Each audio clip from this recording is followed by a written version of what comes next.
Today's going to be a fun things hidden discussion. I'm joined by an entrepreneur and philosopher.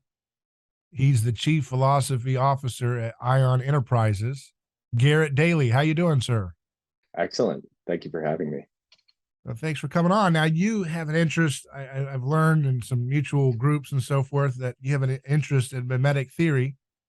And I wanted to have you on to explore a particular application of mimetic theory in current events. My program, we like to go deep into history and anthropology, but then also let it touch parallels in current events so that there's an entry point for people to dive deeper into anthropology and to see how it kind of unfolds in our real time today. So, but first, I want to kind of get a little bit of a background on you and tell us a little bit about what you're doing with Ion Enterprises, what that's all about. Yeah, definitely. So it's kind of a weird story. I've been a designer for probably 15 years or so. I started designing stuff when I was in high school. I've been an entrepreneur for the better part of a decade. I went to school for marketing at NC State for about a year and a half. I was really dissatisfied with that. I left to start a business. We started a valet trash business in Fayetteville, North Carolina, ran that for about a year and realized that the way that the contracts work is a lot longer term. So one of the people we were trying to get a contract with hit us up 3 years after we shut the business down because they were finally interested. So I went out west from there, moved to Colorado. I started working at Microchip Technologies Incorporated in Colorado Springs. While I was there, I was recommended by people to go to Tesla in Reno. So around this time, I started a blog called Master Self, which is now the blog on my website, ion.enterprises. And in the process of doing that, I started a small media company with Twitter writers and stuff. That's how I met some of our mutual friends.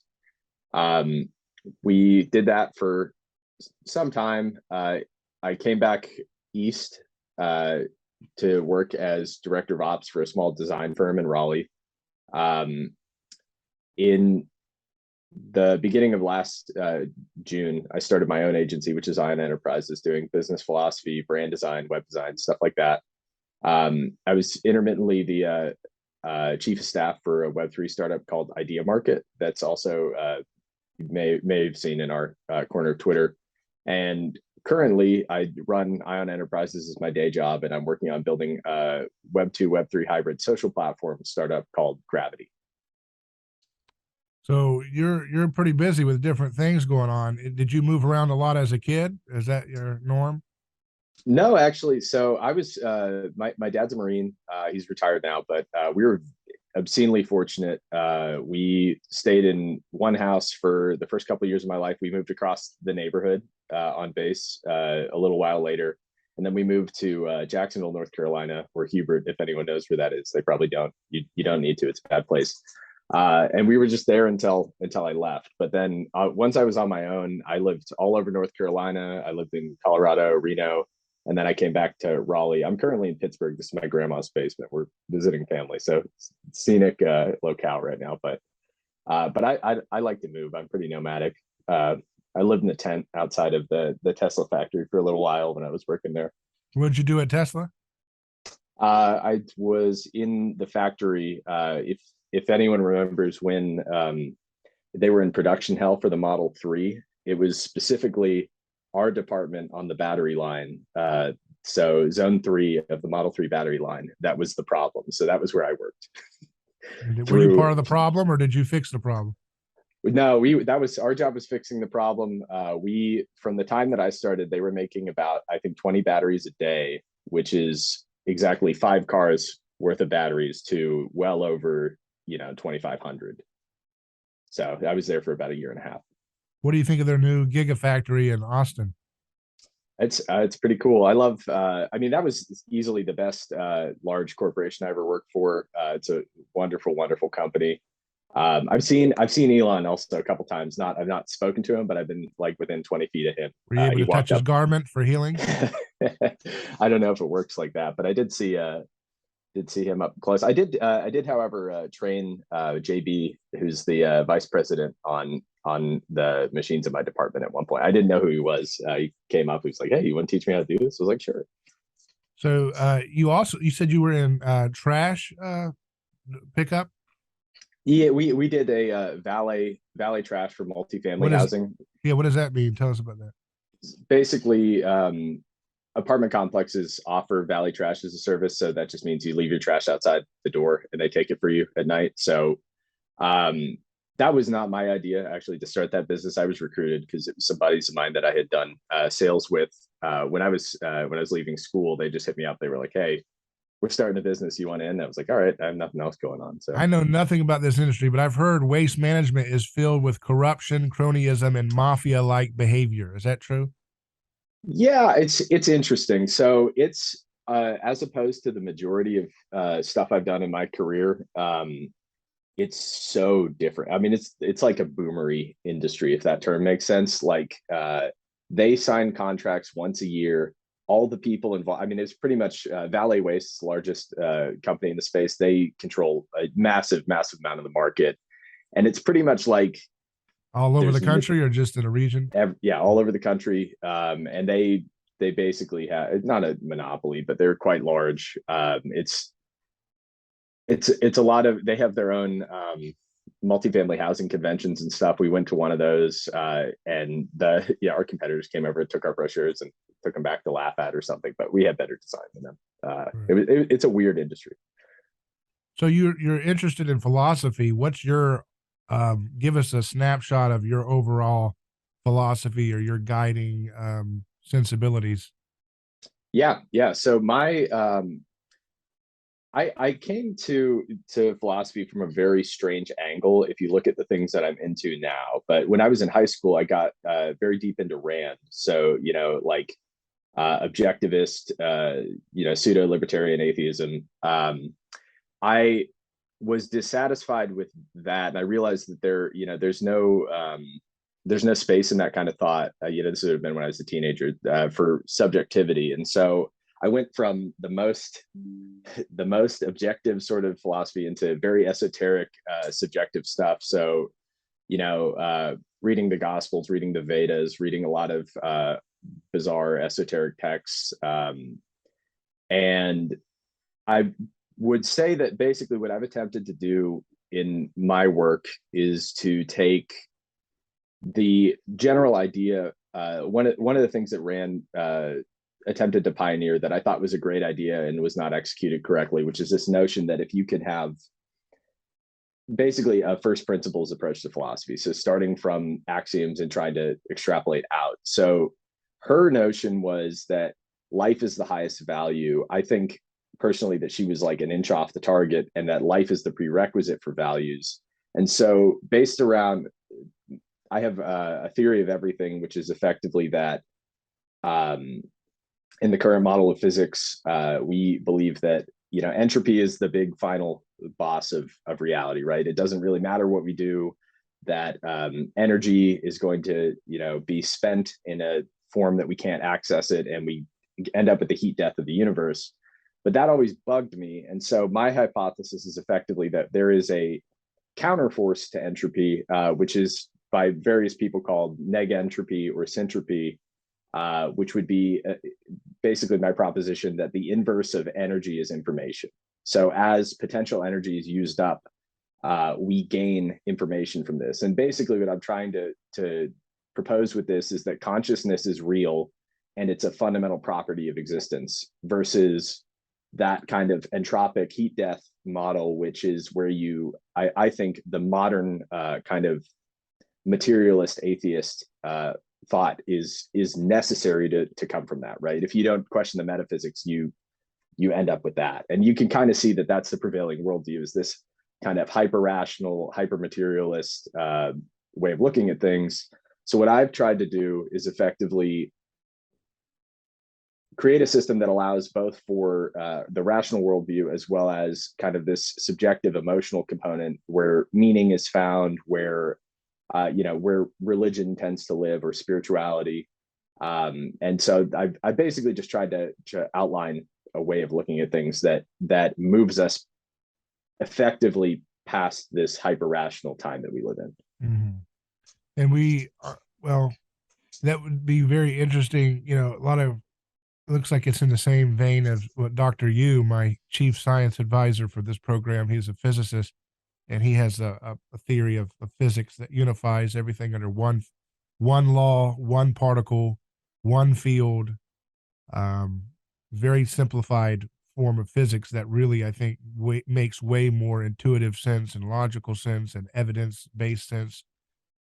It's got, he's got his own equations, but the way that the physics world works, it's become kind of, well, I don't know if this is an insult for you to use it in this way, but like a Gnostic kind of equationism, or Platonic, where it's all about equations. It's a house of mirrors of elegant equations, but there's no actually, what is this actually, how can we demonstrate this in the physical world, right? And I think there's a lot of, I think physics has lost its way into what I call equationism, kind of like how economics, in a similar way, gets lost in equations. But I think like something like the Austrian school is totally, should be way more given consideration, but it doesn't. It violates some of those show me your equations first, presuppositions of the field. And so that would be interesting because he basically says that consciousness and matter have always existed eternally, and that they haven't been, that the consciousness is not an illusion that stems from matter, but it is actually, intermeshed with it in a way that's been eternal. Um, so it's interesting. It might be something similar to what you're considering here. I mean, that tracks. That's effectively, the thing that always bugged me, and this is something I think that's so ubiquitous as a thought that it's not something we think about. But if you imagine the notion of the Big Bang, like there was nothing that exploded into something Right. that violates thermodynamics within itself. Right. So if you look at I said before we got on the call, I'm kind of a syncretist. I tend to think that the majority of the religious traditions or other kind of traditional schools of thought are pointing at a single truth from many angles.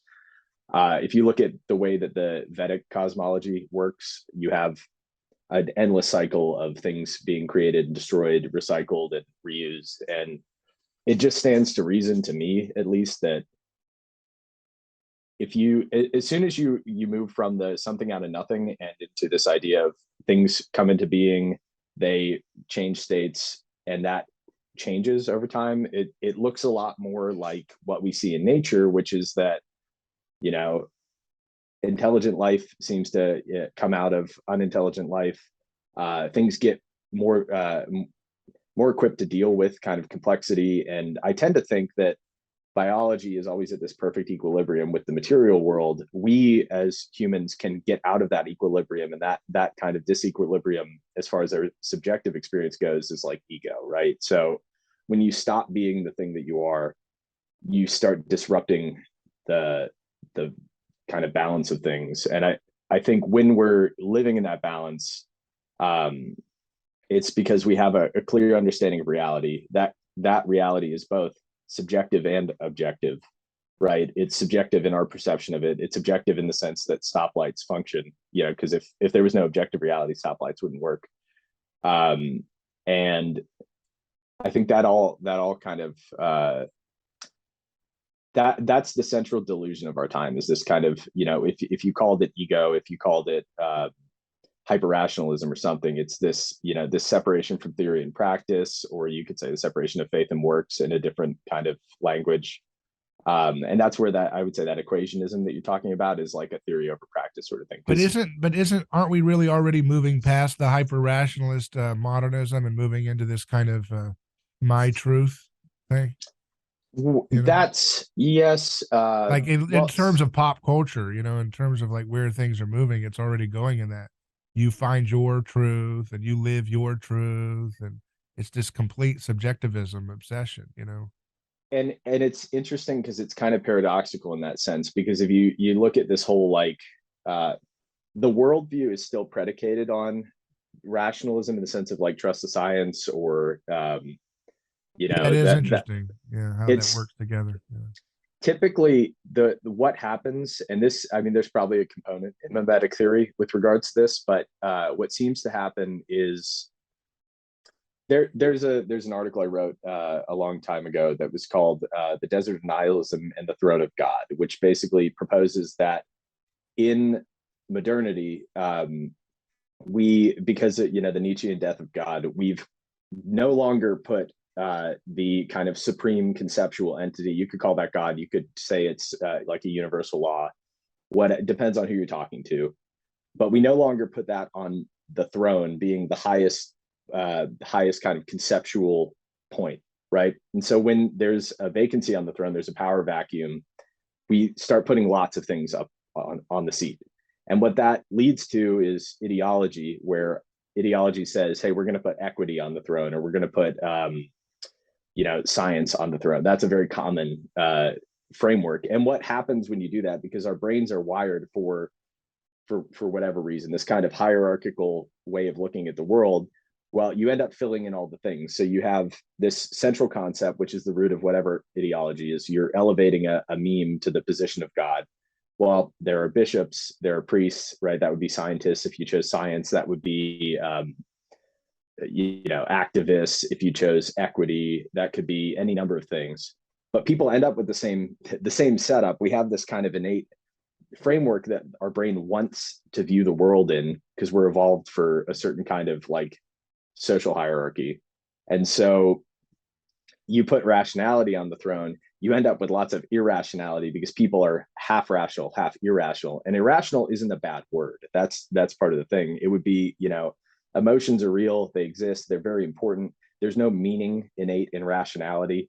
And because culturally we've actually been doing this a lot longer than modernity, we have this kind of like predisposition towards rationality that goes back as far as Plato and Aristotle, where that was kind of the beginning of the split. Plato is a little bit more he's the idealist, and Aristotle's like the first scientist, sort of. And it's effectively mind-body dichotomy that comes out of that. So you have these scientists, ironically, that are the mind half of the equation. They're not like, if there were scientist bodybuilder dudes like the strange people on Twitter, that would be different. But you have these disembodied people that then believe that only the physical world is real, right? And then now you have kind of the inverse of that, which would be like the Platonic bodybuilder people who are like kind of Gnostic, or that. It's a very strange subgroup, but it's kind of the answer to that, right? Because we don't have an integrated worldview that Right. understands that rationality and emotion are both real, equally important. They just work differently. They have different sets of rules. But our world that we live in is the intersection of these two things. Right. It's interesting because it's kind of you when you see the way in which they employ rationalism, it's usually in the service of attempts at power, or attempts at snuffing out any return of Christianity or anything like that. Because it's like, I always say, neo-Darwinism for the secularists was like a pit bull that they savaged onto Christianity. And because I believe Christianity took the wrong position, and it didn't have an anthropology to ground its theological metaphysical claims with an anthropology. Jesus said he was the Son of Man more times than he said he's the Son of God, which should give us a clue that we should get a very nice, robust anthropology from the work of his life. And we don't even think about that in traditional Christian circles typically. And if we had that approach, we would have been able to more properly deal with some of these questions that were arising because of Christianity weakening the mythic patterns of thought and scapegoating for answers. It became a victim of its own success, but also its success without an embodied Christianity, incarnational, anthropologically grounded Christianity. Darwinism comes in and says, hey, we're the new wedge that's going to continually push and scapegoat Christianity out of the kind of center of gravity of culture. And but then once Darwinism did that, it opened up this, this egalitarianism and this kind of this separation between nature and culture, where it's like, okay, nature, we only employ nature when it's time to talk about how there is nothing supernatural, or anything that can be brought back into the central square for that. But now we're going to get into this esoteric thing of culture where we're going to start saying all this subjectivism stuff about the blank slate and this idea of, you are whatever you want to be and you're socially constructed and language constructs reality. And it's like, okay, and then that's why they can't listen when you say, well, does a lion pick their gender? Can a lion be born in a body that he feels uncomfortable with?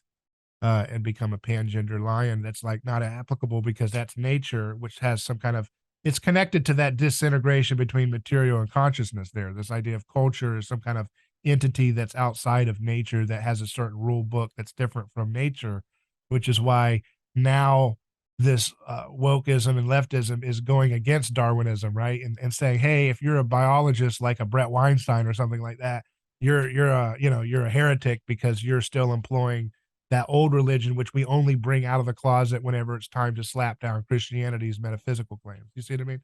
There's this weird relationship there between those. Yeah. I think there's something that happens with I tend to look at religion as kind of a cultural technology. And you can see this in the sense of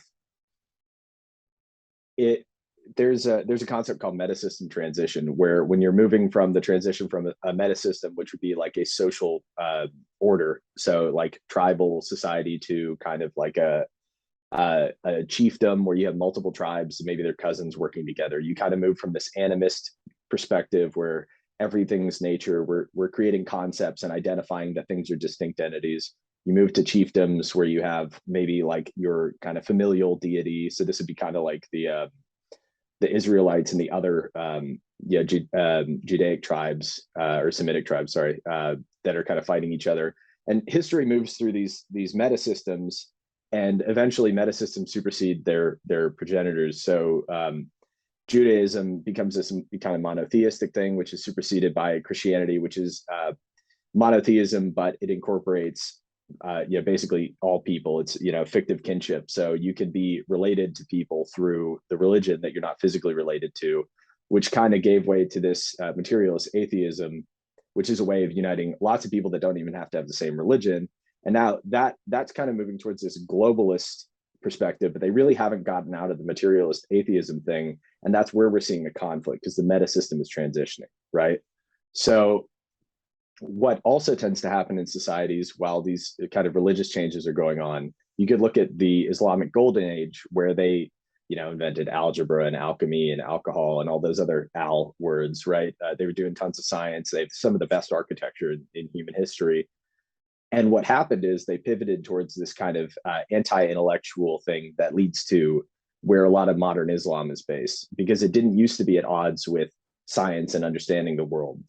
And so because I think this is partially because religions at their heart are kind of two things, which would be the exoteric thing being the organized religion, going to church, doing the physical rituals, what have you, and the esoteric religion, which is personal prayer, contemplative prayer is what they would call it in esoteric Christianity, or like monks do. Those things are two different things, and they end up at odds with each other because they control the two different spheres of human life, which is the objective and the subjective, right? When they end up fighting, you have the objective religion, the exoteric religion, which is like rejecting the spirit. So this is like the Pharisees are pure exoteric religion. They follow the rules, they do the things that they do in the order that they do them, and if you violate the rules, like you try to get the sheep out of the pit on the Sabbath, you're bad.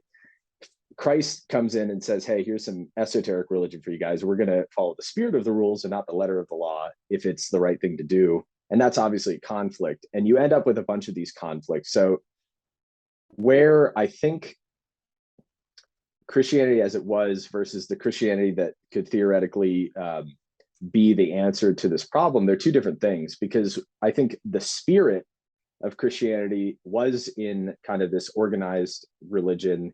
It kind of moved on. So I think I would say, for at least some amount of this social activist people I don't necessarily agree with their politics and stuff, but they're acting out of the spirit of like compassion towards people. Their premises are totally wrong, right? But I think there's a third answer if you're going like thesis, antithesis, synthesis, right? That would be this kind of integration of rationalism and this spirituality that nobody's really successfully done, right? And I think that's we're at this point in society where there aren't, nobody's going to Mars to go start the Mars cult. We don't have land to expand to. And we're kind of forced to sit here with ourselves. The globe is conquered, and we have to actually deal with these problems because historically you would just expand and go somewhere else and find more resources. But it's a weird time that there's not a time like this in history because there's nowhere else to go. We just have to sit with ourselves and solve these problems. And then I'm going to throw this in. Why do we have the #1 cable news program, Tucker Carlson, doing a sit down with, was it Gary Nolan, who's this Stanford scientist who is supposedly observing, he's trying to help people who are injured by touching UFOs. How does that fit into this zeitgeist? The idea, it's so weird, like in the 90s, your UFO stuff was on hard copy. That sensational show. You had to go watch Inside Edition, maybe you had to watch the Fringe stuff, and that was always like over there. And we never could imagine a day, but here it is, where the #1 primetime news program. Yes, he's got a political view, but he's still been a kind of fixture in mainstream news. Is now normalizing and talking to a Stanford professor who says he was visited by the CIA in this interview with Tucker, and says that he's trying to help people scientifically overcome their injuries, brain injuries, and radiation burns from touching UFO craft with strange writing. You're like, how in the world? What is this? What is this? What is going on here? Yeah, there's a concept in design thinking that kind of mirrors the way that the world seems to work, which is that if you're doing design, you have two processes that you're gonna repeat ad nauseum, right? So diverging thought, we're going to come up with as many ideas. There are no bad ideas. The left is really good at this, right? If historically the left and the right are both halves of this design thinking process, and we go through a period of switching power because that's design at scale, right? But diverging thought looks like in the Galapagos or wherever the islands are that have all the birds with the various very hyper specialized beaks, right? That's diverging. We have lots of little problems to solve. We're going to make very specialized solutions to all of them. Converging thought is what you get if you remember what phones look like before the iPhone and after the iPhone. You had like flip phones, slidey phones, twisty phones, lots of weird stuff that we'll never see again. And then the iPhone comes out and it's this point of convergence, right? And now phones are black rectangles. So where we're at when people get dissatisfied with the current system, and this is, in any capacity. So for example, Marx is a point of convergence that comes out of divergence. There were other people working on communism and stuff, but because the system of, kind of industrialized capitalism at the time was not serving everyone adequately, you have people that, the stone that the builder refused is kind of a recurring thing. So Marx I was going to ask you about that. All right. Yep. He is the son of a factory owner, like a capitalist guy, right? I think he was particularly lazy, but he had a big heart. I disagree. I don't like him and I disagree with his teachings, but if you understand the context of these things, he could have gone on to support the system. He instead chose to reject it. I think he was also like a bum, but that kind of process is how we get this convergence points out of the diverging. Technically the diverging points here would be any of the disaffected people that are not really served by the industrialism of the 1800s, right? Or 1700s, whenever he was around. So 1800s. So yeah, there was all these socialist gurus and anarchists and mutualists and all these syndicalists and all these different things brewing, and he kind of became the biggest game in town for all of the disaffected folks against capitalism, right? In terms of kind of converging into that, right? Yeah, and that's, people debate the whether or not the great man theory of history exists, and I think it both does and doesn't exist, right? You have, hundreds of people that are poised to be the guy, right, or the person, and then you have the right person at the right time that ends up being the great man that writes the book effectively. But It could have just as easily been any of those other people. It just happens to be a certain like confluence of circumstances. George Washington is a particularly excellent example of this, and also, in my opinion, the best startup story in the history of the world. George Washington, when he first got commissioned as an officer, they sent him to go fight on the American continent against the French and the Native Americans. And he did this with like no supplies, no food, the men weren't trained, they had no ammunition, whatever. So he basically just got his ass kicked across the continent for a very long time. Come to find out, there's about to be an American Revolution. Well, what one person in the world has the absolute most experience in fighting with no supplies, no food, poorly trained men on the American continent? What's him? And so there are plenty of other people that could have theoretically done it. But it just happens to be that you have this one person in the right place at the right time with the right set of skills that's also the right person. And so history kind of converges He was on tall too. specific That people. was helpful. He towered over everybody. Yeah, and he also was the right amount of aristocratic, right? He had the education. It's just how it works, you know? And so I tend to think personally that at any given point in time, the right person to do a thing is out there, but there are 100 alternatives. And when the right people aren't living up to what their purpose in life is, then we get the next best guy or the next best guy. And so things start going south when, for whatever reason, whether it's like this kind of like widespread nihilism in the culture or people just failing to choose to do the hard thing, the world gets worse when the right people don't do what they're supposed to do. Yeah. So when you have this cultural nihilism that tells you it's racist to show up on time for work, and I mean, how can you get out of that? What do you think is the antidote to get out of nihilism? So for basically all of human history, pre-rational human history, so you could say basically pre-Descartes or pre-Enlightenment, if you're like a Norwegian guy in the year 800, you can walk outside when there's thunder and lightning and say, Thor is hitting his hammer on his anvil. And you can believe that without thinking, well, that's not scientific, right? So there's a pre-rational faith that is lost to us, and that's basically what Nietzsche says with the death of God. In the modern world, we're dealing with basically, if that's a thesis, the antithesis of that is nothing has any meaning. Subjective stuff isn't real, right? Because we can't rectify the subjective and the objective. So we lean objective, and then we're left with our subjective thoughts and no place to put them. What I think comes out of this is this kind of this marriage of faith and reason, where we can say, hey, there's thunder and lightning, it's charged particles in the sky, and there's the sound that comes out of the diffusion of electricity or whatever. But also understanding this kind of Jungian perspective that the symbolic stuff, the mythic stuff, these archetypal things are real, like Zeus and Thor and Odin. These deities are real in the sense of that's our subjective perception of reality. They're not objectively true, right? You're not going to go look in the sky for Thor and his hammer. But when we can kind of marry the subjective and the objective, we can marry faith and reason, then you realize that we are actually, the world that we live in is this amazing, magical, mythic place. It's just not magical and mythic in a rational way, right? And that's the antidote to nihilism, and partially that, and partially kind of this acceptance of reality as it is, and also accepting that reality itself is divine. Like, if you think heaven's in the sky, the birds will get there first. If you think it's under the sea, the fish are already there, kind of thing. Like this is it. This is the kingdom, right? If you align your perception with that, then I have kind of a unorthodox view on this. So like Christ is at the Last Supper. He's like, hey, I'm not going to drink wine with you again until I'm in heaven.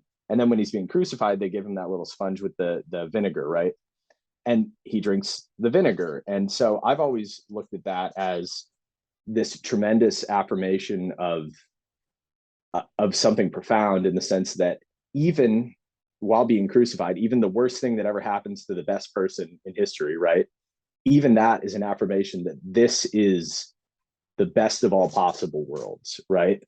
that moment in all of the horror is still this beautiful, profound thing, that this is the goal. It's not like some kind of afterlife-y type thing.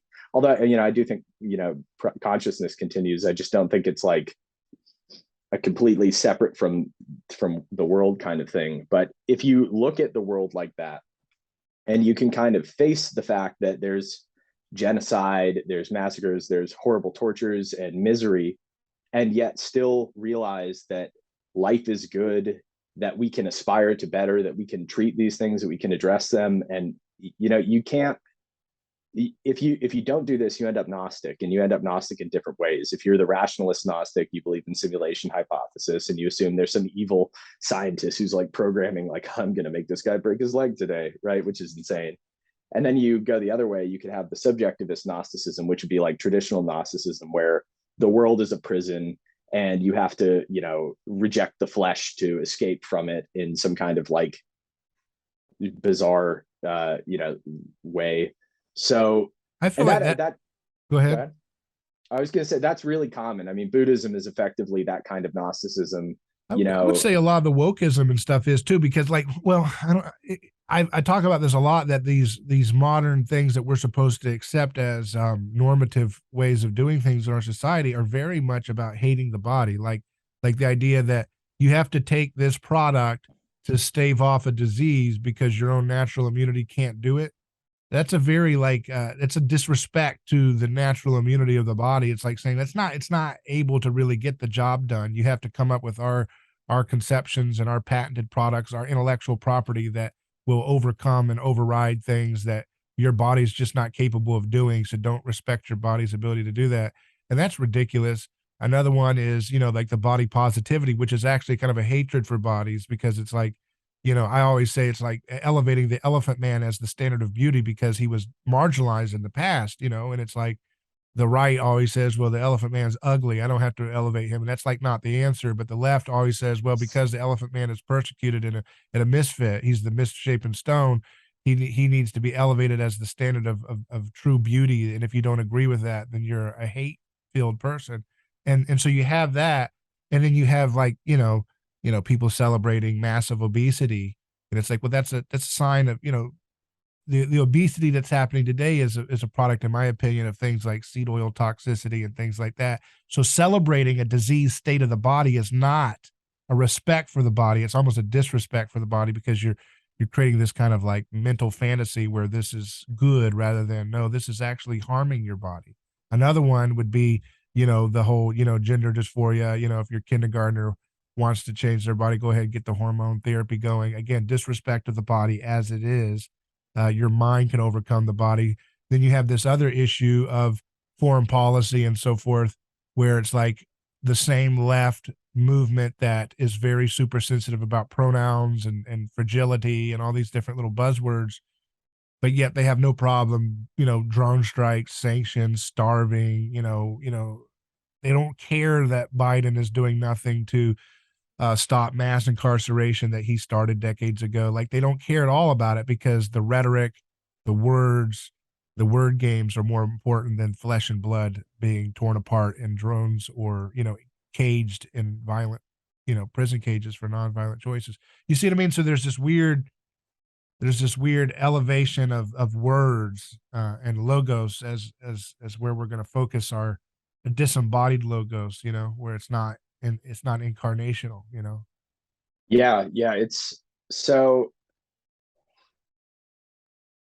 Do you see that as it's subjective Gnosticism? I guess that's what I was, or do you think that's something else? it's never that clear cut. Yeah. We have all the toys in the toy box have been the same toys in the toy box the whole time. We just call them different things, right? And then when you forget what they originally called, you end up using pieces of this transformer attached to that Barbie doll, and we have these weird kind of like Frankenstein amalgamations of concepts that are now, which is partially where like the left and right switch positions on things over the course of 20-30 years, and everyone doesn't bat an eye about it, just because it's the way that it works. That's partially mimetic conflict. That's it's also just the nature of groups. But so the way that I look at it is where the left is coming from with this stuff, and I empathize with this, is there's a kind of like immediate sense of compassion, where it's like, hey, this person is hurting, the modern world isn't serving them, right? They feel a certain way, but because you have all these things kind of backwards, right, you assume that we're assuming that a tongue cell is supposed to know how to fight cancer instead of being a tongue cell, right? Like, I would say that we have this kind of like metastasized cancer in culture, in the government, in many if you have philosophical realms, you know, the powers and principalities are metastasized. And so the average person is supposed to be allowed to be the average person. The average person isn't supposed to have like extreme scientific literacy and be up to date on all the research, and also have a ridiculously deep understanding of the history of philosophy and politics and these things. But because we have this this fundamental misunderstanding of the way that people and the world work, we've assumed that, well, our goal is this kind of democratic society where everyone is perfectly educated and they make perfectly educated choices all the time. That's not ever going to happen. It's insane to think that, because it's a denial of fundamental biology. There are going to be people that are naturally better leaders. Like you said, if George Washington's like this 6'5" dude or whatever, and he's aristocratic and he's the smartest guy in his class, and he also has tons of leadership experience, there's no universe where he doesn't end up being a better leader than Jim the farmer, who's like 5'3" and malnourished and not formally educated and an introvert, right? Like, it's just not going to happen. So, But the left hates those differences because those differences can be the occasion for scapegoating and marginalization and oppression, right? yeah, which is the irony, is that, so this is where you get, it's the solution is always part of both things. So in a Mhm. perfect world, you know, which again, there's no such thing other than the one that we live in, and finding out that we're in the perfect one is quite difficult. But in a perfect world, people would live in acceptance of who they are, what they're good at, and understand that you are supposed to be exactly who you are with the skills that you have and the position that you're in, and you can either do something with that or you don't, right? And that again comes back to the great man thing, is that there's a quote that I love, which is Martin Luther King's. I'm going to paraphrase it, but he's basically saying, "Hey, if you're called to be a street sweeper, you should sweep the streets the way that Michelangelo sculpted or painted, or you know. And if you do this and you live your life in this way, then everyone will say when you're gone, like, here lies the street sweeper. He was the best who ever lived, right?" And I think that's this kind of drive towards the individuality that we're experiencing in the culture is actually a drive away from individuality. Because if the culture thinks you should be an individual, the culture has this kind of monolithic conception of what that means. You're not actually being an individual. And so where the right is innately more kind of collective, there's a collective element to tradition, right? The left is fundamentally collectivist, but it's under the guise of individualism, and Right. neither of these things end up being real individualism, which is only something that you can find out. And in a sense, individualism is Gnostic in that way. You have to go within yourself and discover who you are, but it's also socially defined, and that's oppressive, right? Society, by default, the existence of a material world that you didn't choose to be in, is an oppressive fact, right? There are laws that exist outside of your control. The physics that apply to you, you had no say in.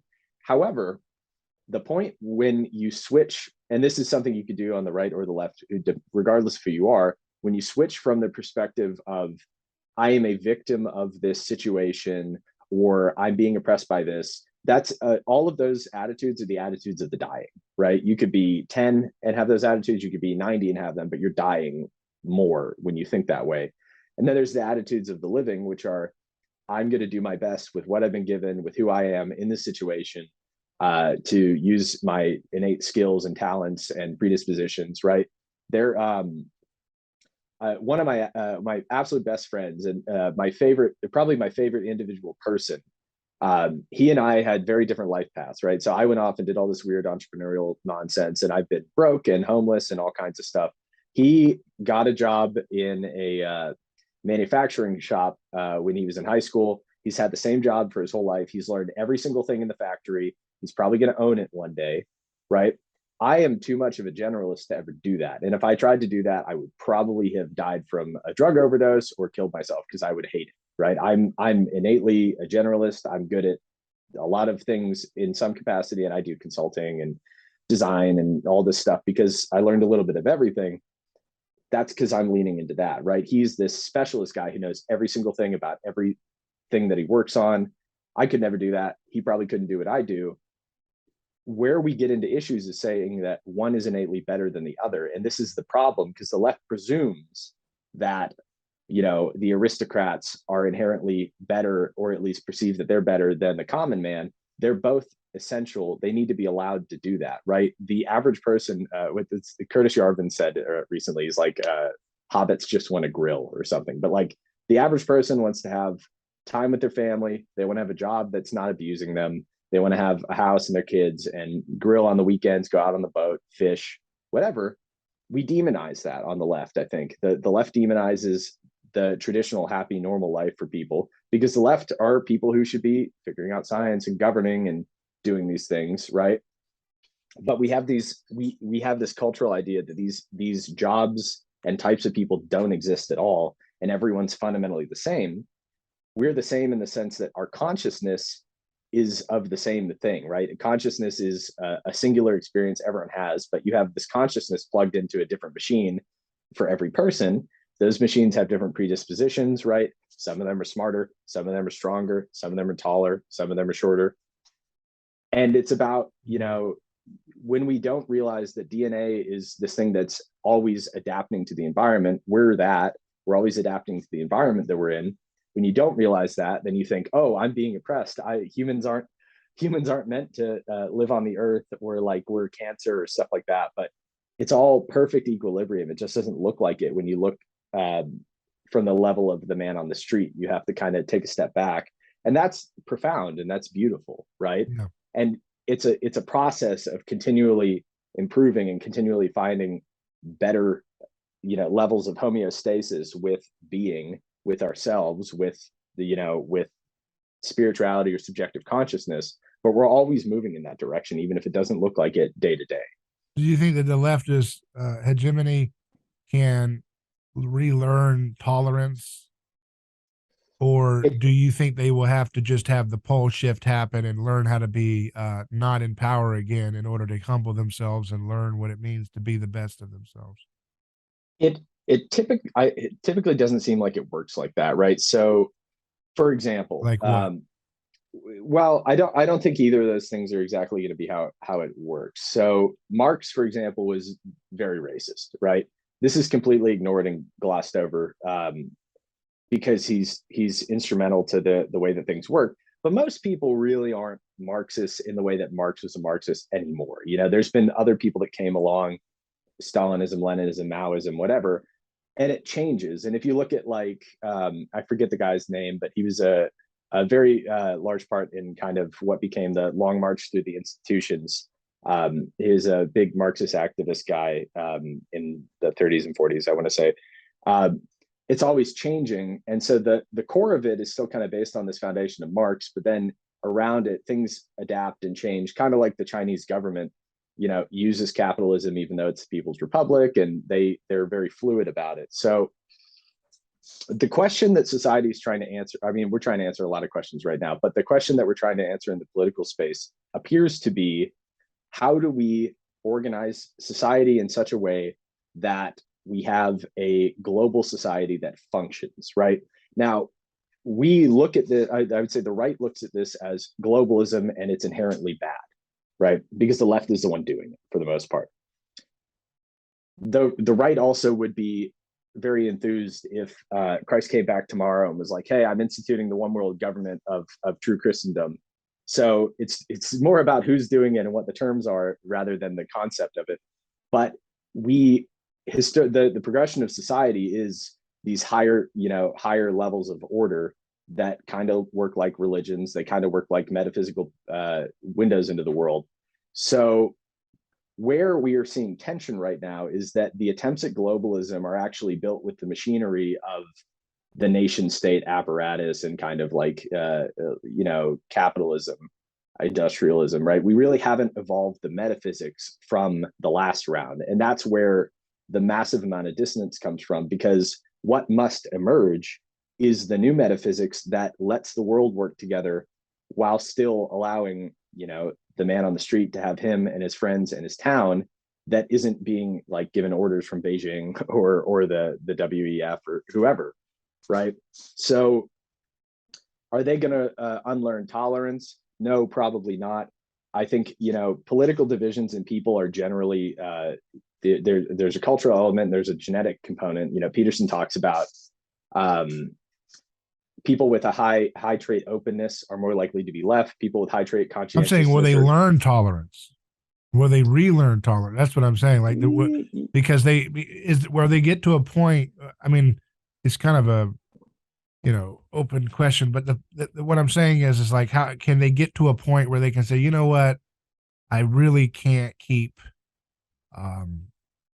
imposing my worldview onto my neighbor who doesn't have the same worldview. I really have to learn how to go my own way, and you do you, and I'll do me.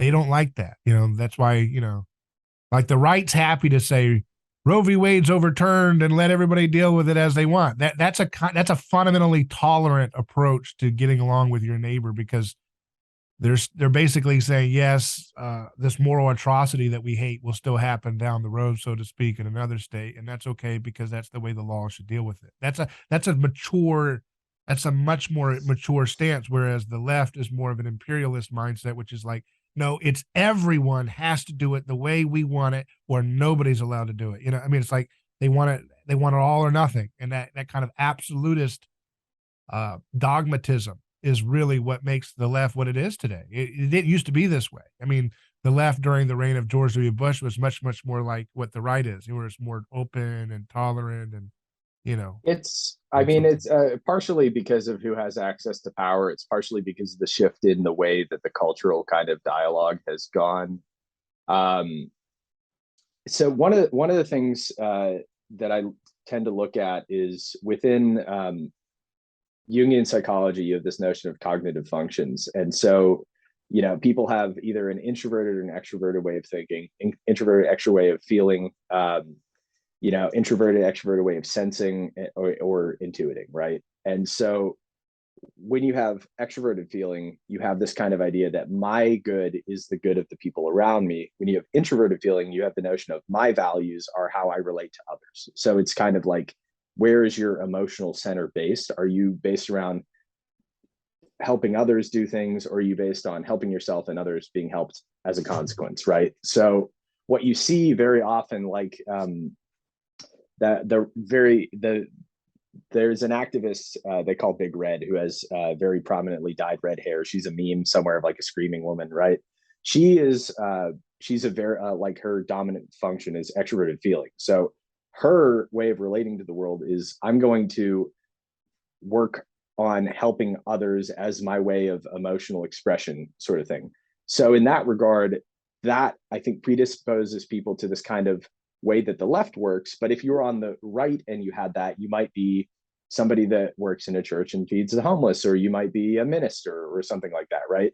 So I think the paradigm that is in power right now, when you plug those kinds of people into it, it looks like what you see on the left of this, I'm going to impose my values on everyone.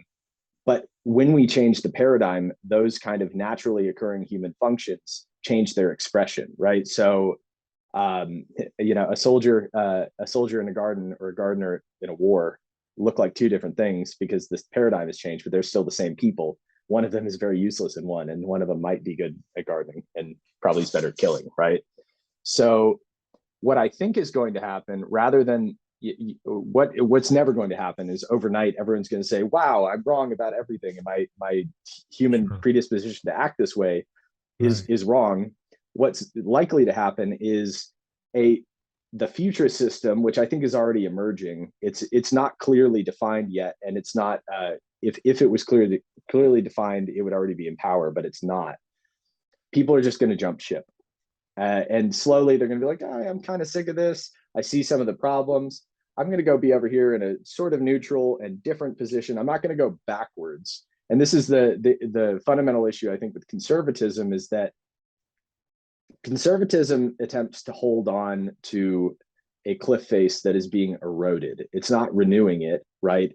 but it's trying to fight this erosional force of chaos, which is the left, right? And the left is good in that regard because some things need to be eroded, and the left is bad in that regard because some things shouldn't. However, you can't stay the same. You cannot only change. We need a synthesis of the best parts of both. And thus, things are always, the good things are always being reborn because they're based in truth, right? And bad things can get eroded. So I imagine that the future is going to look like some kind of more an interesting mix of religiosity and science that some people are prone to, but it's not really a mainstream trend yet. It's more grassroots because it hasn't been institutionalized and there's no power in it currently. But it's never going to happen that the left gives up what it's doing, right, by acknowledging, oh, we're wrong about this. It's within the system, they are right. And that's the system itself is going to give way to the next version of this game that we play with ourselves. Right. See, I think that the great man of history that's still kind of moving things forward would be Jesus. And whatever your religious view is or not, I think that a lot of where the society is going, this idea of having a left and what it does is really possible because of the anthropological effects of what happened in the disclosure of the scapegoat mechanism, 2,000 years ago, and that we're haunted by the cross, we're haunted by the revealing of victims, right? And so that's where we get the concept of a left that's moving in this this march in history, this attempt to overthrow strong structures of sacrificial violence.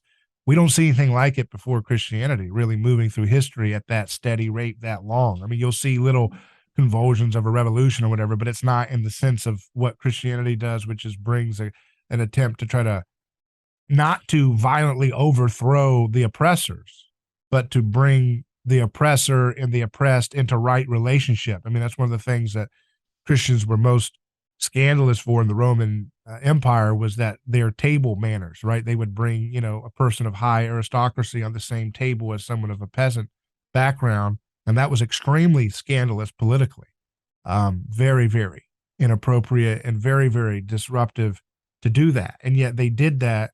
And I think that legacy, Darwinism and other things that made it look like, well, we've overthrown the metaphysical claims of Christianity, let's move on to something new.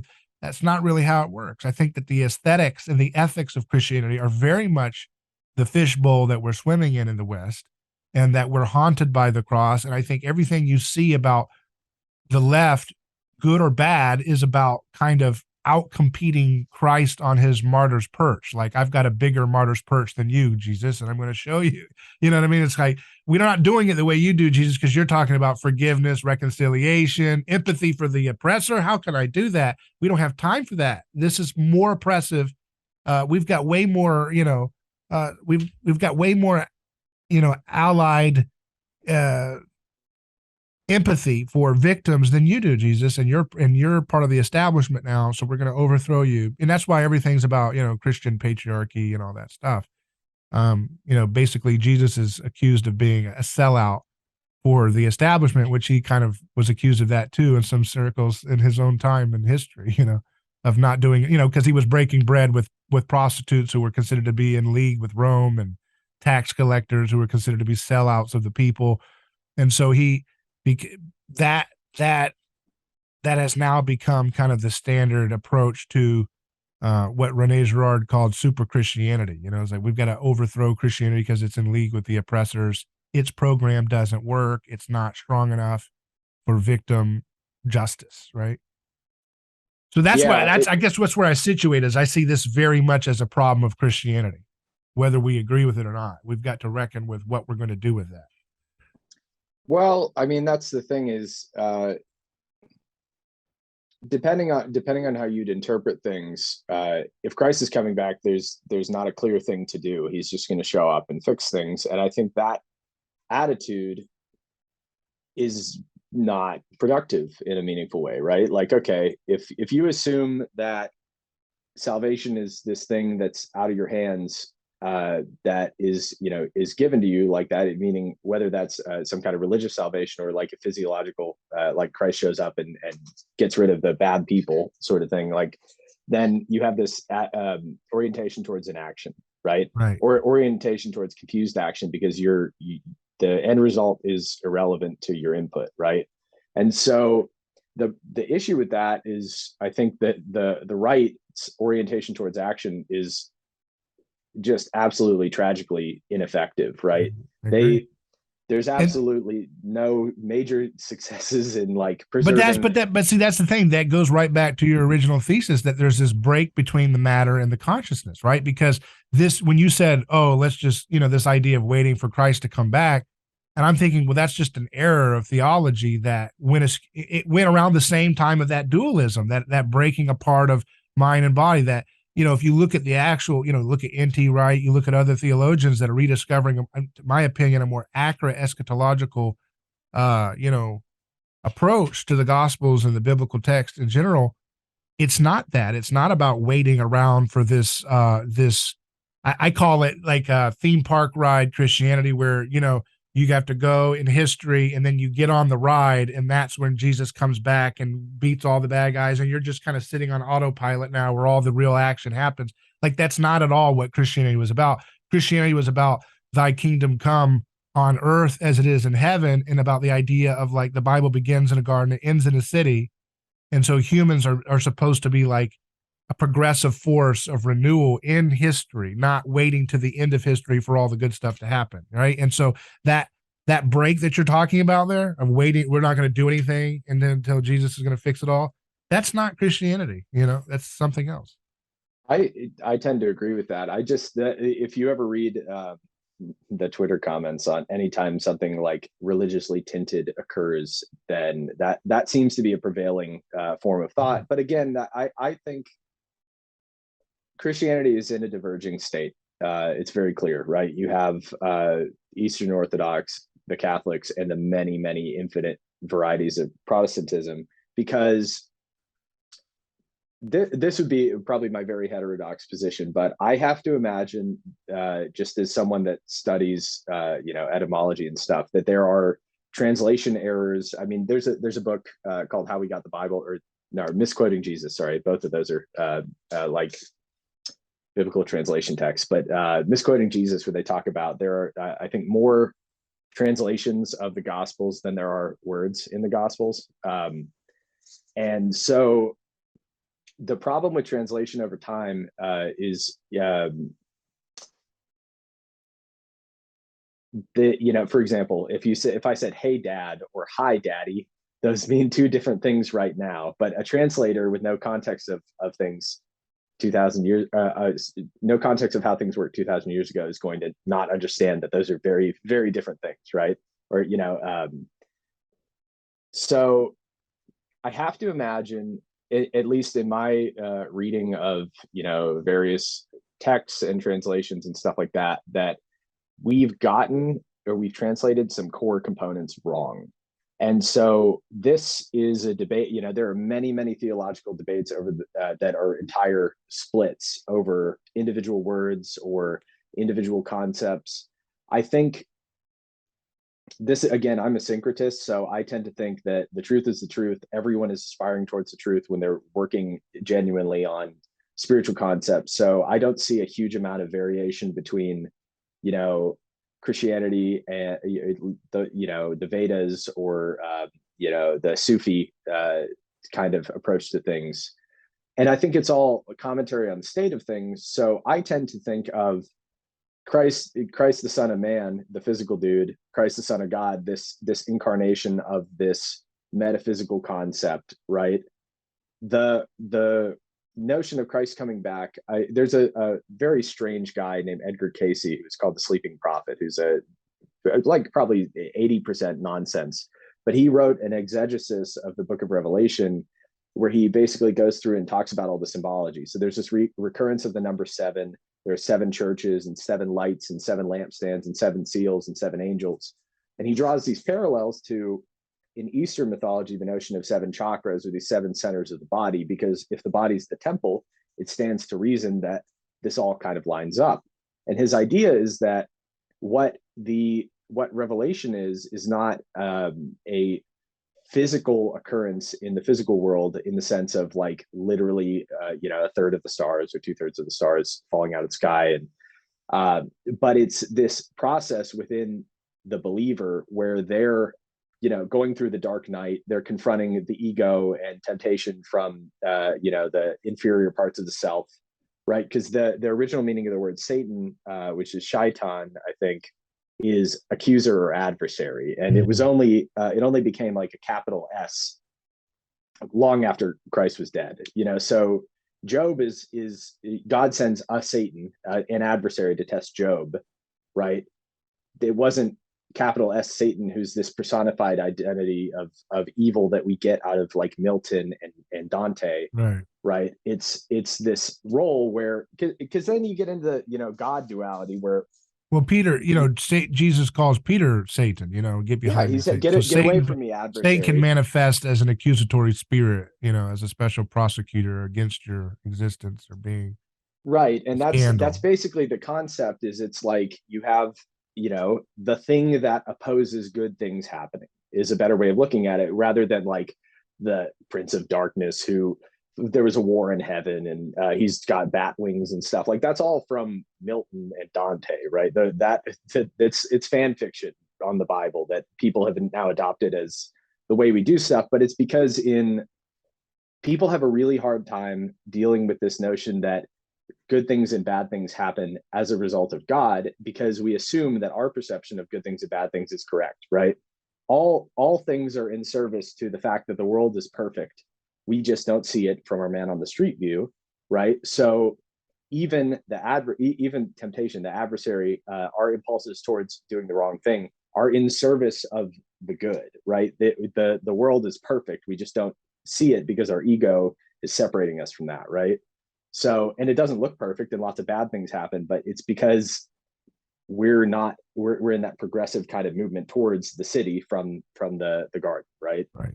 And I love that statement. I've heard that before. I love that kind of concept, and that's the irony, or I think it's funny. They have these kind of I forget where I heard this, but they're the two stories of history, which is either rising ape or fallen angel, right?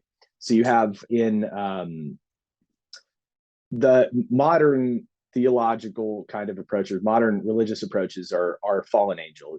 Humanity was in this elevated state, and now we're fallen. And we, everything's kind of decaying. It's the entropic worldview, but it's the spiritual version of the scientific version, right? They're very, very similar. Versus this rising ape kind of thing, which is that we started in this lowly state in the dirt, and now we're moving towards the city. Both of these are true, right? Like if you were a hunter-gatherer, right, you're much more likely to get impaled by a boar than you are right now. However, you probably were much happier, much healthier, having a much better time overall. You had there was no war. There was no like bioweapons created by China, right, with US help, stuff like that, You have to have drama over which bathroom to use. I mean, all of that still had mimetic rivalries. I mean, if you're at the same hole and there's two people, you can still have rivalry, even though it's not about the gender identity of that hole. Right. But there were no bathrooms. You were allowed to go to the bathroom outside, and there was no laws against it, which is insane to me that that's not like legal. Like you took away the basic human rights. There goes your right? Ayn Rand side of you again. Here it comes. Yeah, that's pure, but that's the thing, so we're in this state where both of these things are happening. And I think it's because people have a hard time with the idea that there can be two things that are both occurring, that are both true, that are contradictory. There's a guy, Robert Pirsig, who wrote Zen and the Art of Motorcycle Maintenance. This is one of my probably the top 5 concepts that I think everyone should know, is that if you ever come to a contradiction where each side poses a theory and they contradict each other, you are asking a mu question. That's mu, which is the Japanese Zen word for nothingness, or it's a non-question. You're asking the wrong question. So whenever you have contradiction, ask a different question, right? So if you have right now, the political question that we're asking is answered by the right and the left that contradict each other. Well, that's the wrong question. We're talking about bathroom laws and stuff like that. It's like, why are there bathroom laws? Let the person who built the bathroom decide who gets to use it, right? Exactly. There you go. Ask different questions, But right? that's what Like, Jesus. But that's what Jesus's project is about. It's about unmasking sacrificial violence, right? And so the left and right is basically saying, okay, who are we going to sacrifice today to keep society functioning? Who's going to be violently imposed upon here? Is it this team? They're like, no. Look at all the things that have been unjustly done to them. They're like, all right, all right. Well, what about this team? And that's what they're fighting over is who gets to beat down the other little. Who's going to be the monster and who's the deified victim, and nobody can agree on that. And to me, the answer is found in the gospel when it says, do not resist evil with violence. God desires mercy, not sacrifice. This whole through line through the story is all about unveiling scapegoat mechanism behavior, unveiling. That's another thing I didn't want to get into too much with you, but the idea of unveiling the self that, so when you feel this, I truly feel like this needs to happen, a lot of that is the gospel helps you kind of humble your sense of self to realize most of the things that are really pricking you right now are just things that you've borrowed from people, and they're not really from you, and it's not the true fount of your heart that you have to pursue those desires. And that's almost like, in order to become awakened from your sheep status, you have to recognize that you are a sheep, and that's the only way through kind of healing from that blind herd like mentality that we're all locked in, right? yeah, I mean, it's the prodigal son, right? And that's, I think, as far as that's probably my favorite parable, right? Is you have two kids, one of them does the right thing, one of them does not. One of them spends his inheritance on hookers and blow, and he comes back and asks for forgiveness, and he's rewarded for this. And it's interesting because it's not just about asking for forgiveness and humbling yourself and acknowledging that you did something wrong. It's also that the right person is the one who tries and fails and learns and humbles himself and tries again, right? And so where I think we're at in culture is we need kind of this person, the modern person is always the prodigal son, right? There are some people who always do the right thing with very little prodding, but everyone else is out here doing hookers and blow, right? Metaphorically speaking, I hope. And to come back and accept the position that you're supposed to be in. Hey, I'm going to humble myself. I'm going to take this role that I was supposed to be doing back. Well, now you have the wisdom of what doesn't work. And that's the thing that you don't get in tradition in the same way, because it's like there's that the story about tradition with the fence in the woods, right? If you come to a fence in the woods, it's old. You should figure out why it's there before you tear it down. Tradition tends to forget why fences are there. So we just have the rule that says, don't tear down this fence. And when you forget why we do things, you create the opposite that says, I don't know why we're doing this. I'm going to go try something else. That empowers the people who naturally orient towards the left, because that's their job, is to go push boundaries, test limits. We need those people, right? But we don't have the right place for them to do stuff because we don't know why we're doing things on one side. We don't know why we're doing things on the other side. One of them doesn't want to do anything new. One of them wants to do everything new, right? We need people to try and fail and figure out, oh, this is why that rule used to exist.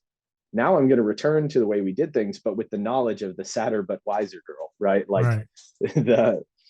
That's ultimately, it brings together tradition and then like Marxism, like the Hegelian dialectic, which I think is totally accurate. And the Hegelian dialectic is that same thing that Pirsig talks about with the paradoxical states, where you go around it and you find a new unification of them, right?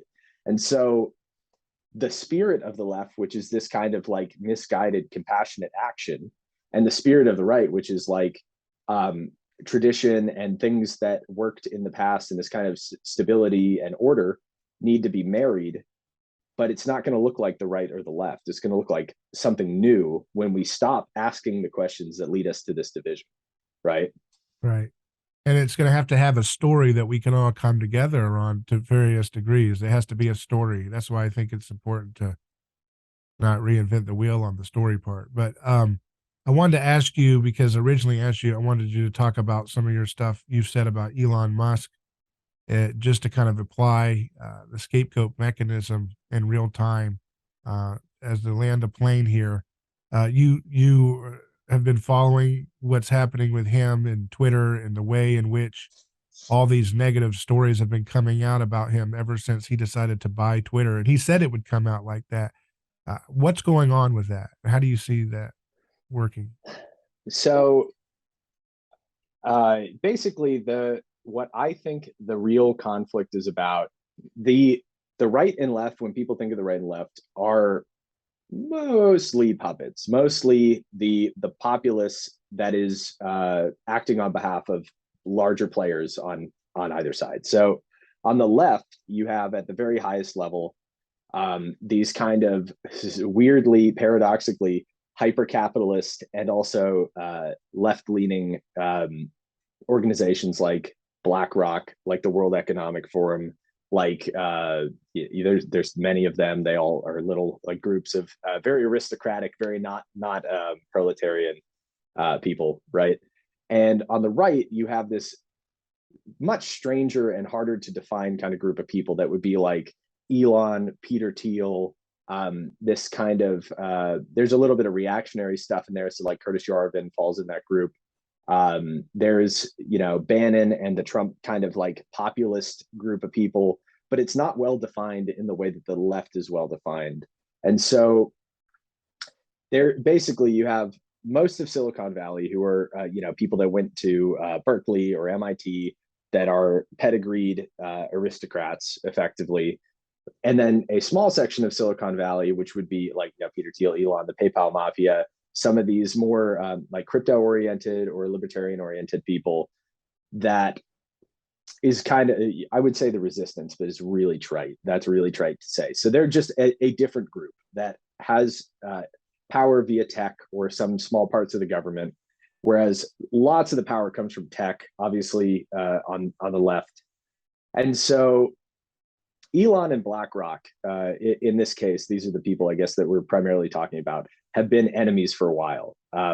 BlackRock is this, like the third largest economy in the world. They would be after US, China, it would be BlackRock. And I think the state of California would be like fifth or sixth on that list. That's just not actually their budget, though. That's the assets under management. Yeah.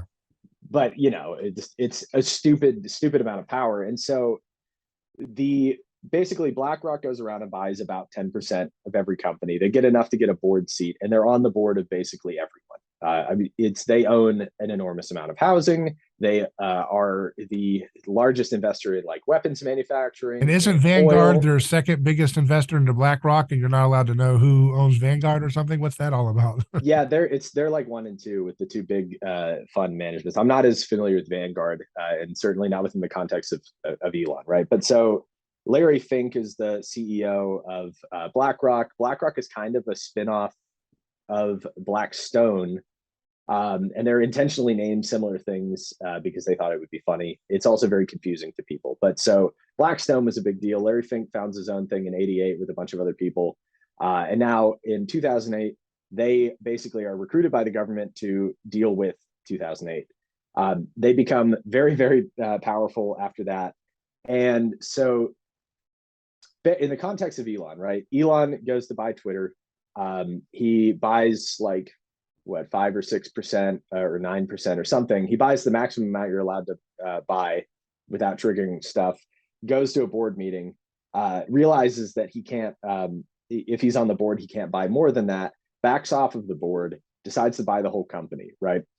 This makes BlackRock mad because BlackRock owns a board seat, and this is what they want. They want to have a seat so that they can make decisions and push their own particular agenda, which we'll get into. And so then that kind of goes back and forth. However, BlackRock and Elon go back further than that. In 2018, whenever I was working at Tesla, they moved to BlackRock introduced the motion to the Tesla board because, of course, they own 10% of Tesla and they're on the board. They introduced a motion to take him off as chairman. Back, I forget I think that was when he smoked the joint on Joe Rogan or something like that. But they've been enemies for a long time and they've gone back and forth. So Elon says it's about free speech. I debate that. He's too strategic to just be concerned about that, but that's a very good PR move to say that. I think he wants, this kind of like amorphous neo-right leaning, or rather you could say non-left leaning tech people, right? Because they're no longer affiliated with that homogenous group. they want their own platform. And there are a lot of attempts, pretty much all, as someone who's starting a social media platform, pretty much all the mainstream attempts to start one has been free speech oriented. They're mostly by right-leaning people. So Gab, Parler, Getter, Minds, Locals, Rumble. There's more. I can normally name 8, but there's a ton. They all are the same thing. They're trying to do basically make Twitter, but for people on the right.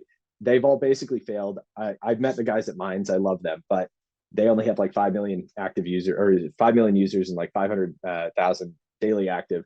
None of them are really doing it because it doesn't work like that, right? And so what ends up happening is Elon's trying to do this. I think it seems now, unless he actually wanted to buy it in the first place, it seems like now his goal was always to get them to release their user data because it's going to shoot a giant hole in Twitter. Twitter's value, however, is not actually in the revenue it makes. It doesn't really make that much money. It makes like a tenth of what Facebook makes, or less than a tenth. The value in Twitter is that it's the default platform for news and politics, right? It's the mouthpiece of the regime, so to speak. And obviously that's why Trump going off of Twitter is such a big deal, right? And then obviously they're all on the same page because they all did it. That's a very strange thing. It started with Alex Jones. It's continuing now with normal, inflammatory people that get canceled. It's also because a lot of those people are kind of jerks too. So that I won't discount that there's a genuine moderation. But there's also real like scientists trying to talk about myocarditis that get shut down as we speak. Yeah, like the guy that went on Joe Rogan, who the guy who actually developed a lot of the vaccine technology, Robert Malone. Malone, yeah. So I won't get into that. I'm not well read enough on the intricacies of mRNA vaccines to speak on that. But basically, it's a battleground over the political mouthpiece, right? It's the people on the other side don't have one. Curtis Yarvin tried to make Urbit, and maybe in 20 years Urbit will do that, but it's way too complicated to serve as a Twitter replacement. It's more like a Linux replacement, and we'll get there. It's a beautiful thing. Urbit is, but it's not for normal people yet, at least, or ever.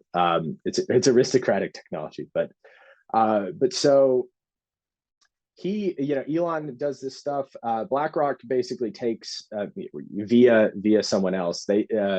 Tesla comes off of the S&P 500's ESG list, which is asinine. If you're thinking about environmental social governance, you would imagine that Tesla is one of the world's preeminent renewable energy companies, right? It's not really how ESG works, because some of the people at the top of that list are oil companies. And so ESG is the system that they started talking about. Let me pull up my notes on this. In, I want to say 2006, the UN Principles for Responsible Investment report called Who Cares Wins started talking about ESG. Davos had a manifesto about redefining what a company is in 2020 in the fourth industrial revolution. So it's been going on. Technically, people have been talking about these things since the 50s and 60s, but ESG is basically a way to rate a company's success in environmental, social, and governance fields. And so this is used to determine whether or not they're good things to invest in anymore. The numbers actually don't mean exactly what you think. And because Larry Fink, the founder of BlackRock, has a relatively clear political leaning, right? He's a lifelong Democrat. It ends up taking on a lot of those things that we think are an organic political movement. But in fact, people think their political opinions matter. They don't really. We have the illusion of your political opinions mattering because we're ostensibly a democracy. But in a democracy, your political opinions matter so much as you can get other people to agree with you, right? So the average person is not a person that comes up with ideas. They're not a person that really processes ideas in a meaningful way, in a big picture way. So you end up falling along with a scientist, a politician, a cultural figure of some sort. And so if I was to take power in this situation, what would I do? Well, I could buy the politicians. People try to do that. Bloomberg has more money than God, and he couldn't win an election. So it's not that simple. Okay, where do the politicians get their ideas from? Well, they're financiers. Where do their financiers get their ideas from? Well, they're financiers. And you follow that train far enough up, and you basically get to BlackRock, right? So BlackRock says, we're going to invest or divest in people based on whether they're following these terms. And there are more people involved in it than this, but BlackRock is like persona non grata here, basically. They're the final boss of modernity, I like to say. So what ends up happening is this weird shift in seeing lots more political ads, seeing lots more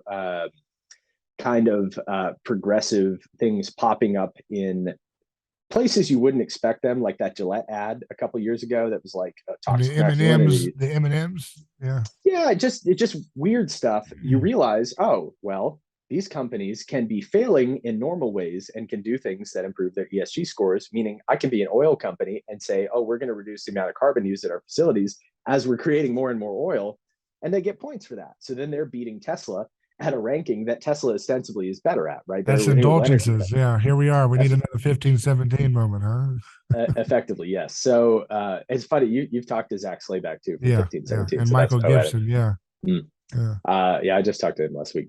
Cool guy. So yeah, it's basically what you end up with is a system for governing corporations, right? This is the real meta system at play here, is with this ESG thing, and with BlackRock being on everyone's board, they get to say, hey, we're going to use these terms, and also we're on your board, so we're going to introduce these measures, and you better vote on them, or we're going to stop giving you money.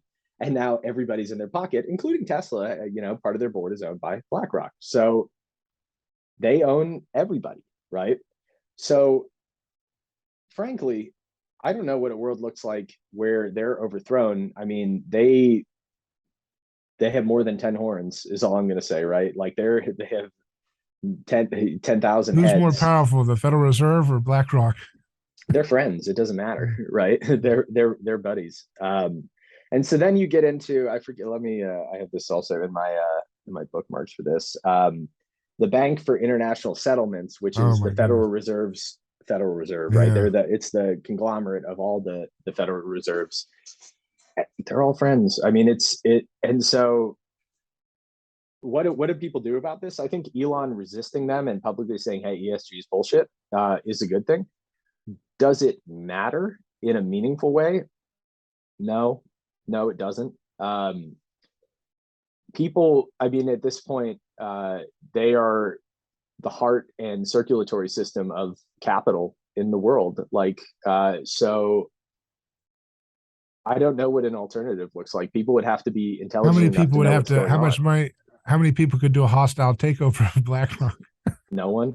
America, if they just printed enough money to do it, and it's not going to happen because they're friends, right? Like people in the Biden administration are either BlackRock associates or we're on the board or whatever. So but aren't a lot of their things are these funds, right, that a lot of boomers and conservatives have their money in, so they could all pull out of BlackRock. They're ostensibly, but they could pull out, right? I mean, go into these alternative, these competitors like Thiel and the other guy started that are going to be competitors to the ESG. They're going to invest in things that are not about ideology, but rather excellence and competence. Yeah, if I mean that returns to my original point about democracy. If every person was perfectly educated and on a level playing field and had the same cognitive tools to understand this stuff, you couldn't meaningfully explain what's going on in a way that appeals to both the right and the left to get them to do something. So, okay, the right removes itself from this situation. Now you're Libya, who wants to go back on the gold standard. And guess what? The other side has more money because their monetary system functions, and then they just take you over, right? So I don't know what an alternative looks like. I'm not an economist, right? But philosophically, I'm not a fan. However, it functions. And I think part of the thing is that none of the proposed alternative systems are competitive or functional, right? So I don't know what we do with that. But they only had power to the extent they had since 2008. You're saying, right? They've had power for a long time. Were fabulously wealthy at the beginning, right? They came from another fund that had tons of money. The pieces involved in this puzzle are far larger and far more distributed than people think. I mean, like pretty much all of the that first ESG thing was from the UN. Davos is involved. The WEF is involved. Obviously, BlackRock has its own stuff. So I think I don't know. I mean, somebody would have to do something about it, but I don't know who that person even could be. Maybe it's Elon. I don't necessarily think that. I love Elon to death. You know, I work for him. I'm very happily so. But Peter Thiel, though, he's the shadow mastermind on that team. I think maybe he'll figure it out. We'll see. I don't really know where we go with this. You know, if Elon can kind of strike a blow And against Bitcoin Twitter, beat BlackRock or no? No, I don't know BlackRock's either. invested in Bitcoin. Yeah.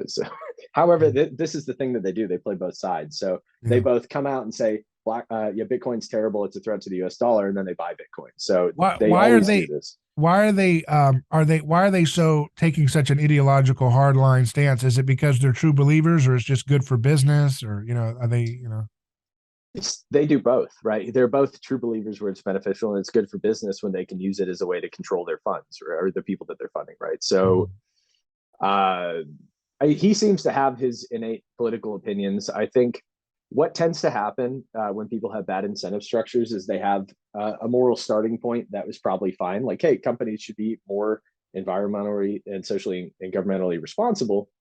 Okay, that's great.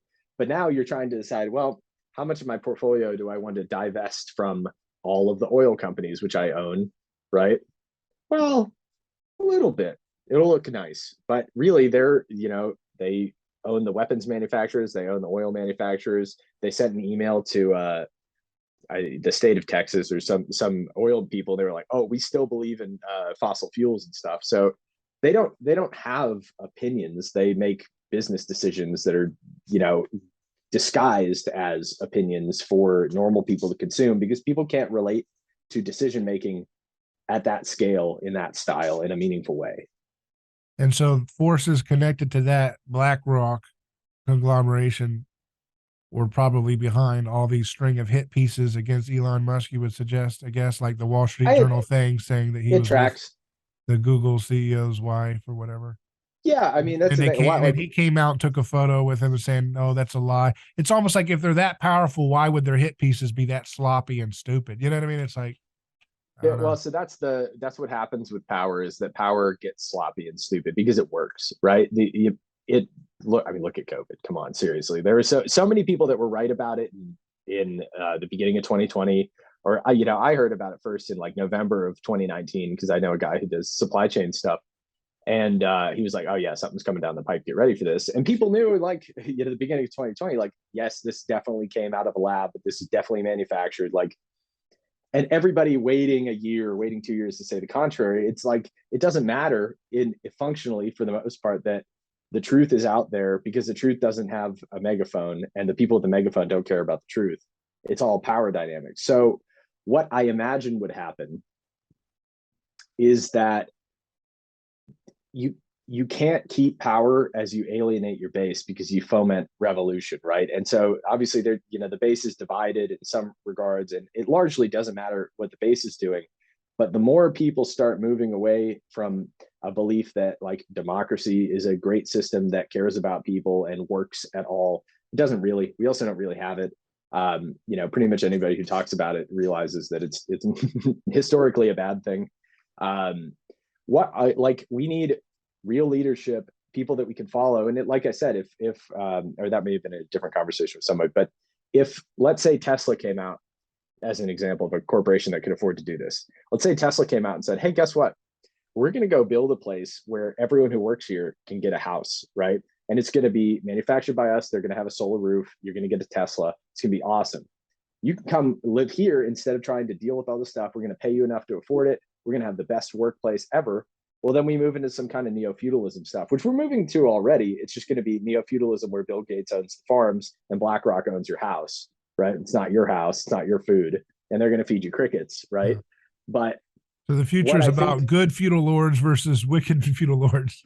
it was always feudal lords. Yeah. Democracy is a blip, Right. right? We have feudal lords now. We had them the whole time. We just had the illusion of not having them. But look at the farmers in the European country I can't think of, where Yeah. they're basically their farms are being gutted and they're being legislated out of existence, right? Like there's always feudal lords. It's the illusion of whether they exist or not, because the basic reality of humanity is there are hierarchies. They always exist. They always will exist. When you deny they exist in the shadows, right? Why are they spending so Anything. much time on these metaverses? Is this just the Gnostic solution for such a garbage I honestly, I don't know. economy? I'm in the crypto space. I find that stuff, like for example, if you've ever played a VR game, they're awesome. It's very fun. It's more fun than a normal game. The extent to which people are going with this stuff is, I think, kids that were raised on too much sci-fi. Um, if you could take a meeting So you think in Zuckerberg VR. doesn't? Zuckerberg's just got a bad idea here. It's not going to catch on like he thinks. I mean, I think it eventually is gonna catch on when, right now the Oculus headsets are $300 and they're bulky as hell and they're very uncomfortable to play for several hours. When they have a technology where you can beam a laser onto the retina, and it basically, so when you walk out of a movie theater and you can't really see because it's too bright outside, with that technology, if you're beaming a laser onto the retina, you could be unable to see physically and it would still show up, which is pretty cool. Maybe not the best, it's probably going to get abused, but we're probably 10-20 years out from having normal looking glasses that have that technology where you won't need these bulky headsets. At that point, I think augmented reality and is probably going to be more important than virtual reality. Although from an entertainment perspective, the games industry is massive, and it's growing, and it grows during a recession too. It's not a luxury, right? So it's going to be a big deal. I think the next step from phone games is people playing really terrible dopamine hacking metaverse games, like a lot of these crypto projects, which are terrible. Bread and circuses. I think it's bread and circuses. I also think it's important to push the technology along, because we are going to have really, really cool stuff. And I think we get back to localism through a lot of this stuff. Because, for example, every company I've worked at in the last several years has been distributed, right? Is a decentralized company. So my boss was for Idea Market. He lives in LA. We have a guy in Australia. We have a dude in Tennessee, a guy in Ukraine, all over the place. If you have these technologies, well, why do you need to leave your town? If your town has cool stuff, you're invested in your community, you can do your Capital work will start to remotely. flow to some of these smaller towns and stuff again, and start to be distributed more not fairly, but more decentralized. And so Yeah. what I think that looks like is, okay, let's say, maybe that city at the end of the progression from the garden is Tesla builds a town for its employees to work. You have amazing living conditions because they're designed by capitalists and not people making, technologists, and not people making these god awful American kind of cookie cutter McMansions that we have.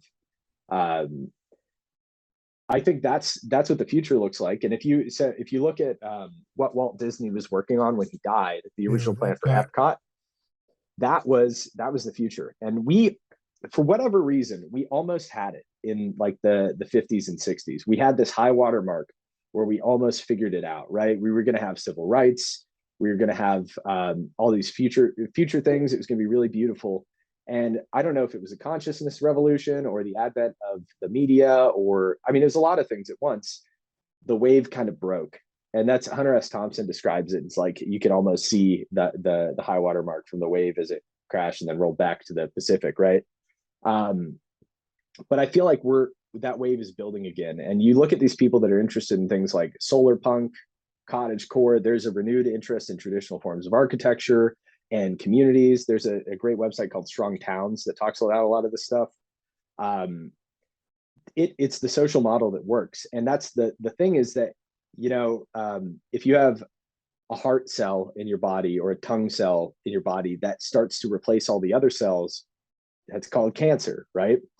What we've done with our current worldview is we have bankers that start to rule all the other things, or politicians or whomever, and it's cancerous growth. And we're trying to scale a monoculture across the planet. And that's like, if you look at like The Red Queen by Matt Ridley, or any other books about genetics at scale, like when the European settlers came to America, 90+% of the people that died from illnesses, not from slaughter. I mean, lots of people died from slaughter. I'm not going to diminish that. But it's when you have a monoculture with no immunity to things, it all dies at once. And that's the problem with our current approach to globalism, is we're building a monoculture. This kind of like Western American cultural export that we're doing and forcing on everyone creates a really fragile monoculture that's easily destroyed. But like a global localist, or like Nassim Taleb calls it fractal localism. If we had something like that, where you have the most power, or the most kind of like autonomy in the individual, the family, the town, the township, the city, and you reserve powers that are only necessary at certain levels, like probably the individual doesn't decide when we go to war, but somebody has to be able to do that. You need a national defense, you need border control and stuff like that. um, you just do an inversion of the kind of power structure we have now, build that around these kind of like corporate fiefdoms, where you have companies that kind of run the town, and it's all designed in a way that makes sense, kind of like Epcot. There's a couple other people that have attempted stuff like that, but nobody's nailed it. If we could figure out one of those and build it in a way that scales, the problem will solve itself, because people will say, wow, I really like the way that those people are living. I want that. And then you benefit from using the mimetic kind of desire for your own purposes, right? Yeah. We have to harness these There'll things. always be, though, a fundamentalist group that will endure these sacrifices as a form of obeisance to the religious fervor. Like, I'm going to keep staying in my hellhole, woke, destructive town where everything's falling apart, because this is my, self-sacrificial righteousness to stick to the cause no matter what, even though that Tesla town over there looks really comfortable and really safe and really vibrant.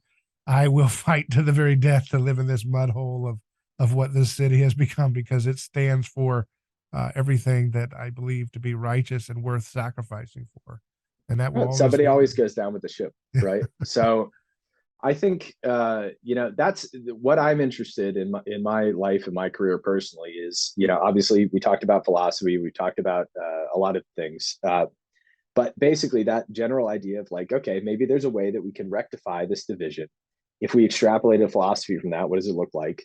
If we, right now I'm doing more work on entrepreneurship and stuff than I am on philosophy, but I think, I do business philosophy consulting, and I think philosophy is embodied in business. Business is a tool to accomplish a purpose that organizes people around a common mission. And my end goal, what I'd like to do is design cities, right? Like if we could design cities in the way that we design an iPhone, it would be way better than like whatever urban planners do in Detroit, right? I promise you that. And we just have to figure out, especially before, this is my gripe with Elon, before we go to Mars, if we do that, we need to figure out how to do this stuff first, because otherwise you're exporting this terrible nonsense up there. Yeah, you're bringing that nastiness with you. That's not going to solve problems. It's going to be worse, because you're going to be stuck in some little capsule for years in a dark wilderness. And I mean, I'd be down. No, honestly, crazy, goodness. I would be down for that, but I would have been like an explorer in a different time period, right? Some people would like that. I'm crazy. I lived in a tent. I would enjoy that. But we don't have anywhere to do that now. It's not cool anymore. So, but what I think this is that turning point, because before we go anywhere else, before we're exporting basically this cancerous culture that we live in, we got to get it together, and we don't have anywhere else to go right now. Maybe some rich people do, but if it's just the rich people, they'll certainly die, right? Yeah. And that'd be poetic, I guess, but I'd prefer they don't do that and they stay here and help us fix things. But like you talked about, we need a common story. We need a common vision. We need somebody to paint a literal picture that we can all look at and say, that looks pretty cool. How do we work together to build that? Because right now we don't have a shared vision. It has to go outside of politics and sacrificial violence. It has to, I tell people, if you want people to, how did Jesus get a crowd? He did signs and wonders. That's what got him in the door, right? He didn't go out and say, hey, let me tell you about the hidden violence of our society. He wouldn't have gotten an audience for that. He said, he would heal people's eyesight and things like that. And then that's what made people say, hey, let's see what he's got to say. So they come for the show. Unfortunately, it's not the way he meant it, but it's the way people are. They came for the show. They came for the material benefit. And then they stayed and they learned something about a deeper part of what needed to be healed in their spirit. And I think that those who are traditional types or people who are not interested in the wokeism, that is simply a symptom of a society that's crying out for real answers to real problems. And so you have to perform signs and wonders. If the body of Christ is the humanity awakened to his revelation in imitating his role model, what did he do? when he wanted people to listen, and they're not listening. He did signs and wonders. And so if we do that, curing cancer, curing diabetes, curing other afflictions with very inexpensive, it needs to be things that are very inexpensive. So you bypass the should government fund it or should insurance cover it? You bypass that with solutions right under our noses, inexpensive solutions, technologies, whatever, dietary changes to cure diseases. And when you start curing diseases, people say, okay, I want to listen to what you have to say because I was a woke person, but you cured my grandmother of cancer. I can't stop seeing that. Now I want to learn more about what you're doing for the poor. You say, well, that's very good. Here's how we're solving homelessness with 3D printed homes that are nice and durable and amazing. And it costs, very inexpensive. It should, you should be able to build a home with technology for $10,000, and have a really nice home so that people can have a house, and so there needs to be that technological uh, thrust that I think Christianity used to have, and it lost its way when it turned into a dualistic Gnostic type religion. It needs to return to its incarnational mojo, right? And say, hey, look, we're not going to give you everything you want, and see what Christianity does is it comes into that argument, right? And you've got the Elephant Man, and he's got this horrific, distorted face, and the right is saying that guy's ugly, and you're like, why are you saying that? And they're saying, well, because the left guy says Elephant Man is the standard of beauty. That's not true. Look at this supermodel. What are you doing? And so what Jesus is the adult in the room and says, okay, look, this guy should not be made fun of. This guy can't help how he is. We're not going to make fun of him. We're not going to bully him. But leftists, you can't be going around telling everybody because he has this distortion, therefore everybody has to aspire to that, or else they're somehow flawed if they're pretty or attractive or whatever, or normal in that way in their face. You can't do that either because that's not going to solve this problem. So let's all come together. You stop bullying that person, and you stop bullying people who, don't worship that person. And that's what healing and reconciliation looks like. Yeah. I mean, it's a lot simpler. I think, we can't feasibly do anything about BlackRock. We can't feasibly do anything about the World Economic Forum or whatever their particular agenda is, but you don't really need to do that. The tongue cell doesn't need to be a brain cell, right? Most of us are tongue cells or finger cells, right? Our job is to do our job, right?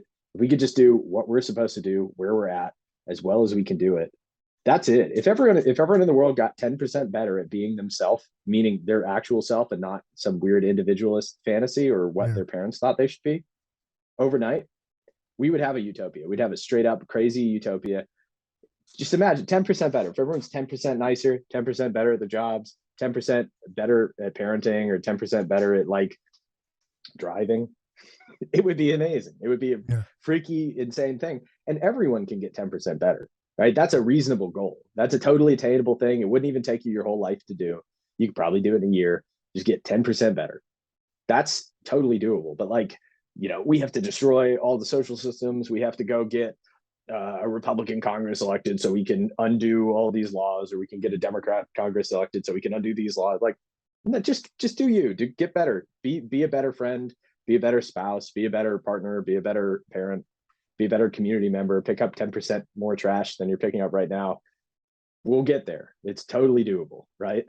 But you don't get there by taking the easy route and not actually just doing that thing, right? You just should work on being slightly better every day. And if everyone did that, everyone could do that. They don't need to all become Mensa level geniuses or political scientists to do it. Just do your thing, do it, be nicer, be better. We'll get there, right? Very good. I really appreciate your time, Garrett, and check out ion.enterprises. And anything else you'd like to share as we wrap up? No, I think this was an excellent talk. We got into a lot of weird stuff. Yeah, I got a good mental workout. You got a lot of good ideas that you're working on, and I think it's important for folks like you to mix it up in the public space and try to help inspire people to take responsibility for what they're capable of contributing in a positive way rather than scapegoating their neighbor. So thanks for your time. Absolutely. Yeah.